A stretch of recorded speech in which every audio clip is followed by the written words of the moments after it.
Hello and welcome to another episode of the Contractor Grow Show. My name is Mark. I'm your host. And today I'm really excited to speak with Joe Gumbert at All Weather Roofing and Remodeling in Kerrville, Texas. Joe, thanks so much for being with us today. Hey, it's good to be here, Mark.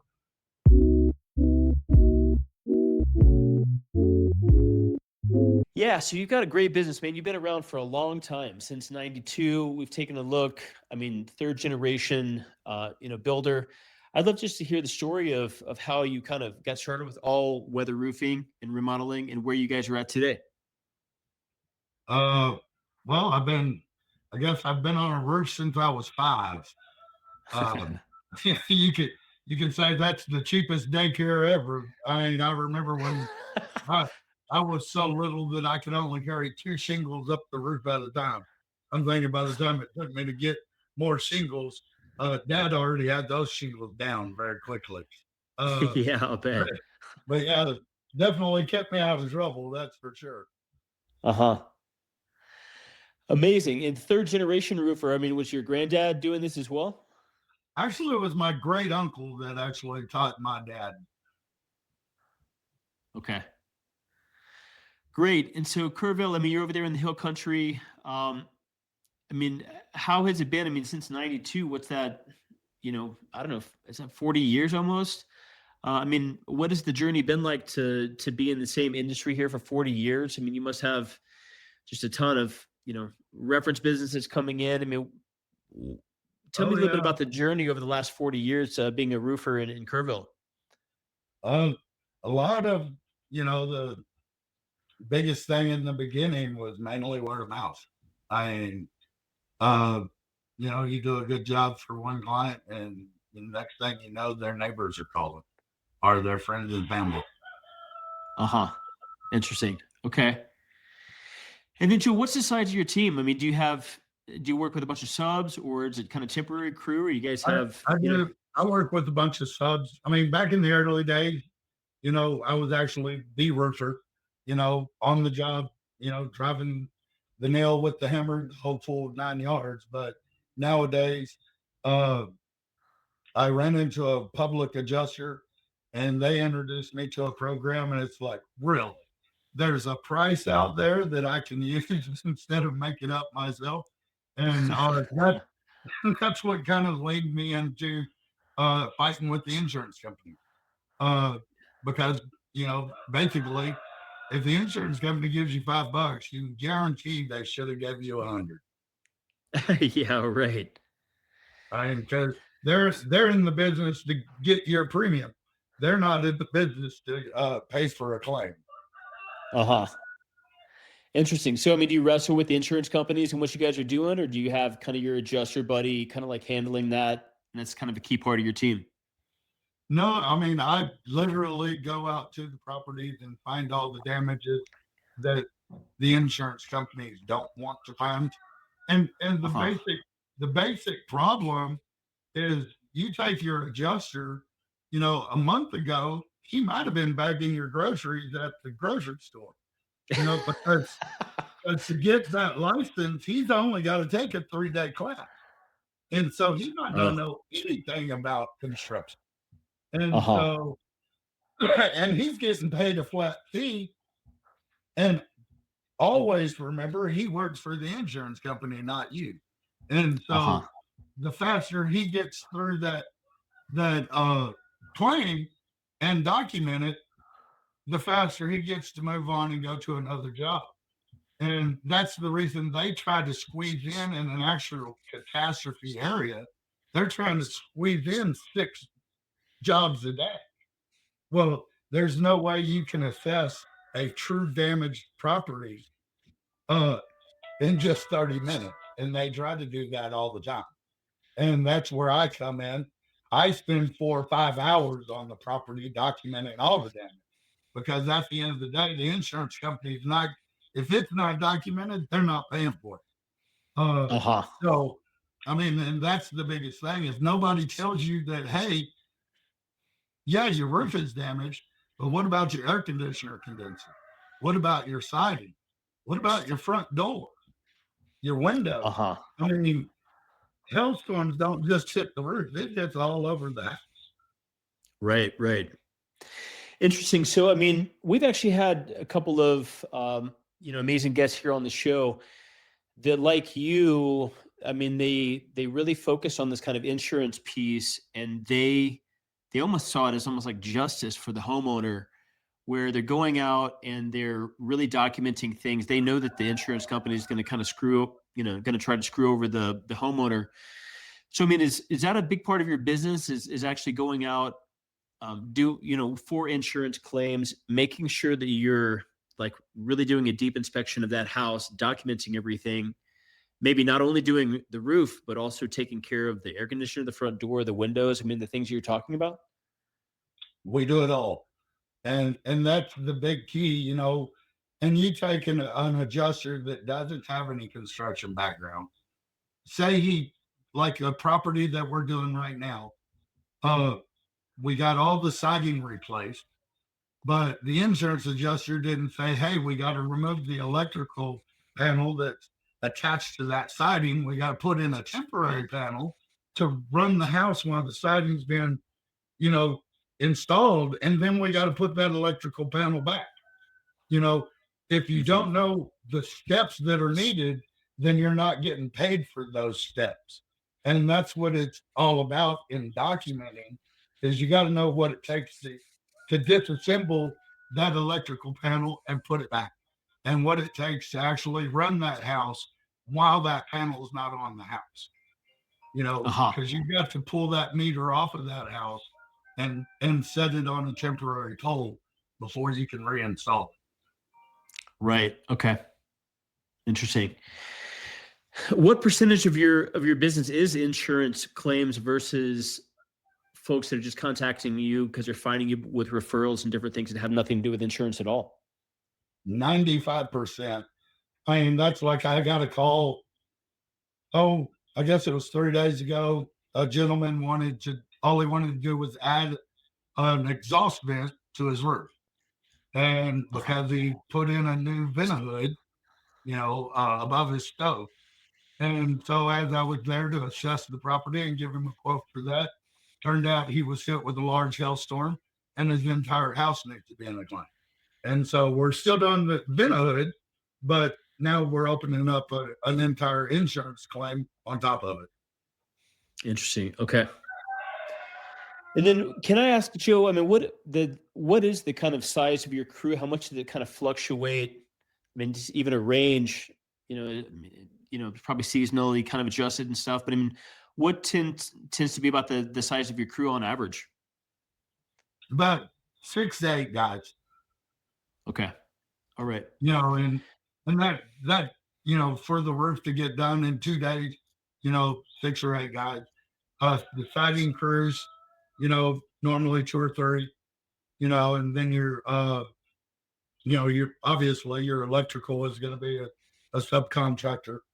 And so you're going to, use them and, your HVAC companies are going to be subcontractors. I see. Interesting. So here on the Contractor Grow Show, we're always curious. I mean, you've got a successful business. You've been doing this for a long time. You've got some great reviews.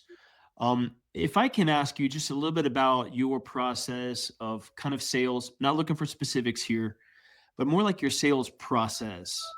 And also a little bit about kind of any kind of marketing that you may have done. A lot of times contractors have done a lot of different things over the years. And our listeners are interested in how to grow their contracting business. And so we kind of help with marketing. We're also curious about the sales process because what we find is the best contractors, the guys who have consistently have got a great business, got a great crew hired, and they've been around for a long, long time. They typically have a pretty good kind of sales process. So, I mean, if even just a tip or two would be helpful. If I was a stranger and I was to call All Weather on the phone today, um, not a referral, not someone coming from, necessarily like an adjusted relationship or whatever, but like, for instance, this guy that needed a vent-a-hood, kind of changed out. Um, if I find you and I call you online, would you be willing to describe a few highlights of your sales process? What works well for you? I mean, is the call going directly into you? How does that kind of get handled? And do you have any kind of follow up? I mean, or any kind of speed to kind of quote metrics that you're trying to hit? I mean, what does that look like for you? Well, I mean, all the calls come in through me. Uh, but number one, the first thing I do when I start out is I inform the client that I'm interviewing them as fast as they're interviewing me. Because at the end of the day, uh, they may not be a client that you want. And, if they're wanting a good job, then great, I'm your guy.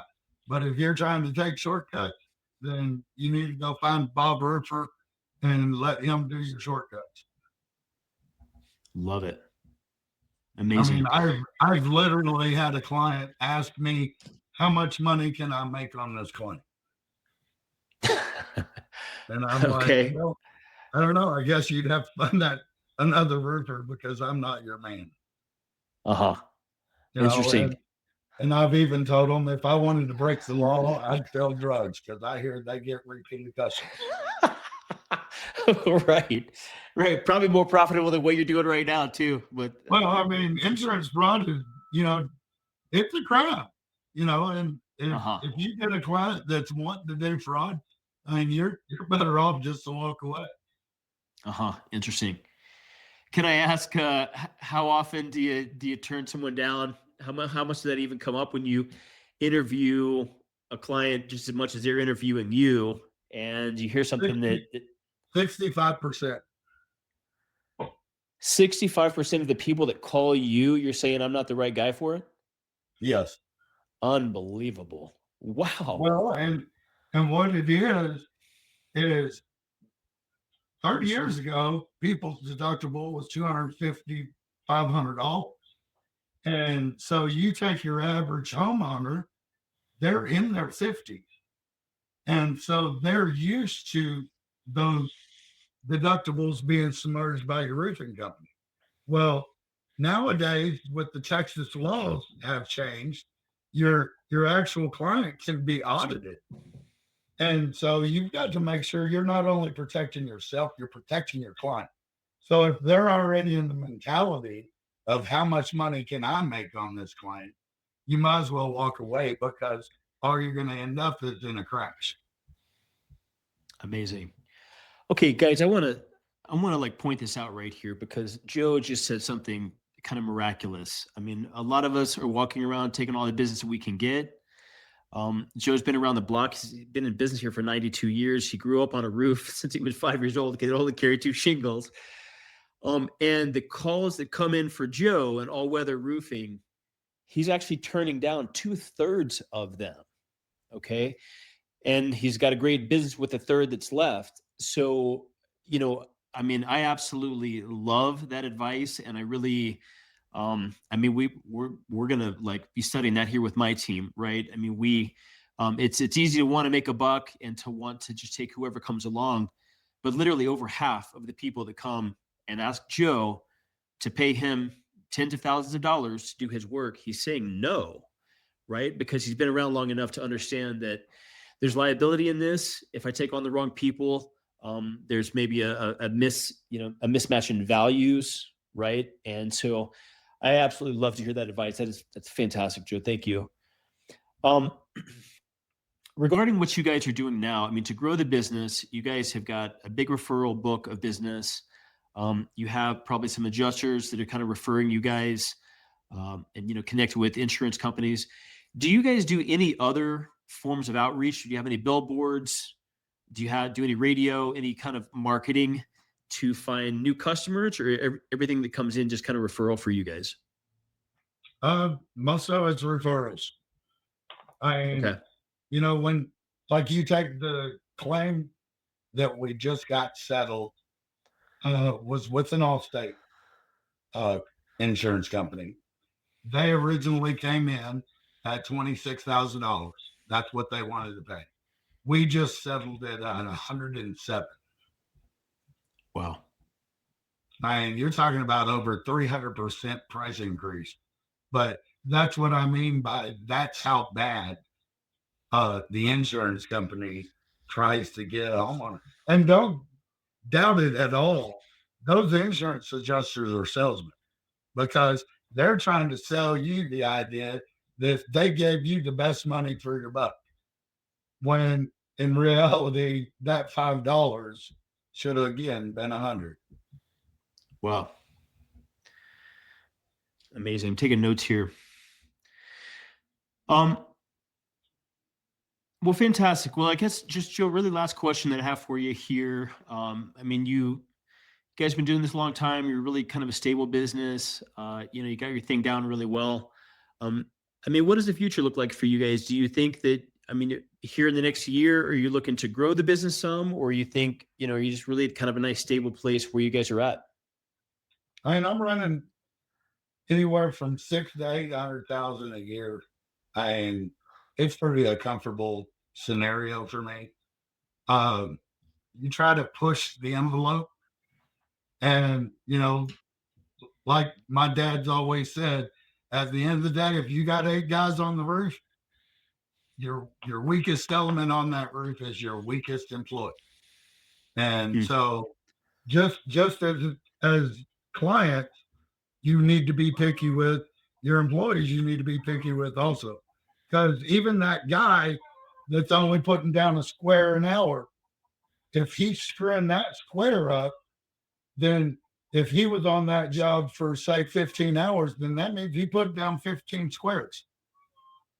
Uh-huh. And so there's 15 squares out there that could potentially have problems. And Uh-huh. so it's very crucial that your weakest element should be right behind your strongest. Interesting. Okay. And that's where you're going to end up with a roof that you can back up for 10 years, like we do. We give a 10-year transferable warranty. Uh, Hmm. that way the client doesn't have to worry about, well, what if I want to sell my house in 2 years? Well, our warranty goes with the house, not you. And so we back up our work, not the client. Interesting. Okay. Amazing. Well, fantastic. Well, Joe, if folks were wanting to reach out to you, I mean, we've seen you've got, like I say, a lot of great reviews, at All Weather Remodeling, All Weather Roofing at in Kerrville.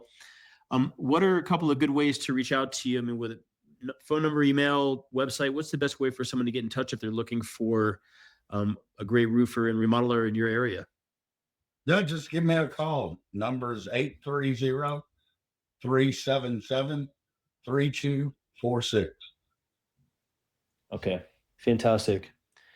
So yeah, if you're a homeowner listening to this or watching this on YouTube, you're in the Kerrville, Hill Country area, up there north of Austin.